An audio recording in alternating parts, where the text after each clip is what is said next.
Holidays-nale, adu namma GT Holidays da. GT Holidays, South India's #1 travel brand.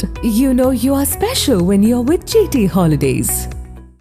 திண்டுக்கல்லில் acid போன்ற திரவம் வீசியதால் படுகாயமடைந்து மருத்துவமனையில் சிகிச்சை பெற்று வருபவர்களை அதிமுக முன்னாள் அமைச்சர் சீனிவாசன் நேரில் சந்தித்து ஆறுதல் தெரிவித்தார். திண்டுக்கல் மாவட்டம் பெரிய பள்ளம்பட்டி பகுதியை சேர்ந்த லக்ஷ்மணன், லக்ஷ்மி, சென்றாயன், ராஜா ஆகியோர்கள் மகேந்திரன் என்ற நபரின் வீட்டின் அருகே உள்ள மரத்தடியில் அமர்ந்து சீட்டு விளையாடியுள்ளனர்.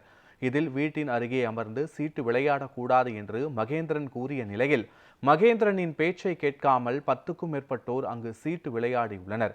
இதனால் ஆத்திரமடைந்த மகேந்திரன் வீட்டில் தோல் கழிவுகளுக்கு மூடியை சுத்தம் செய்யும் திரவத்தை அவர்கள் மீது வீசியதில் 4 பேர் காயமடைந்து திண்டுக்கல் அரசு மருத்துவக் கல்லூரி மருத்துவமனையில் அனுமதி பெற்று சிகிச்சை பெற்று வருகின்றனர்.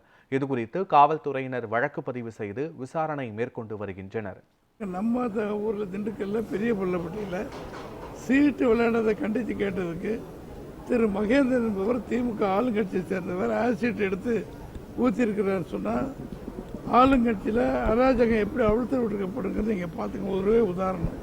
தினசரி பல செய்திகள் படிக்கிறோம் பேப்பரில், டிவியில்.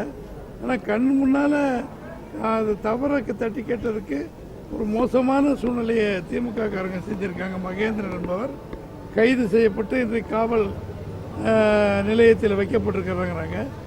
விசாரித்த பிறகு என்ன விஷயங்கள் தெரியும், அதுக்கு தகுந்த நடவடிக்கை எடுக்கப்படும் என்பதை தெரிவித்துக் கொள்கிறேன்.